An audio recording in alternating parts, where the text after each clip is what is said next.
ন্যায় বিচারের স্বার্থে সার্বিক পরিস্থিতি সচক্ষে অবলোকন করতে ডিজিএফআই, ডিবি ও র্যাবের গোপন বন্দিশালা পরিদর্শনে যাবেন আন্তর্জাতিক অপরাধ ট্রাইব্যুনালের ৩ বিচারক। এই পরিদর্শক দলে আসামিপক্ষের আইনজীবীরাও থাকবেন বলে জানিয়েছে ডিজিএফআই এর জেআইসিতে গুম নির্যাতন মামলায় আসামি সেনা কর্মকর্তাদের আইনজীবী আজিজুর রহমান দুলো। দুপুরে আন্তর্জাতিক অপরাধ ট্রাইব্যুনাল ১-এর কাছে মৌখিকভাবে আবেদন করে অনুমতি পেয়েছেন বলে জানান তিনি।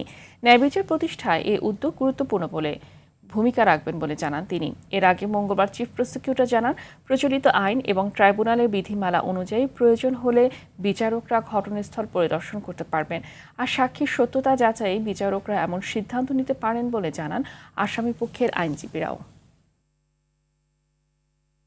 এইটা যেহেতু সাক্ষ্য চলমান আছে, ৫ম নম্বর সাক্ষ্যের জেরার জন্য আজকে নির্ধারিত ছিল।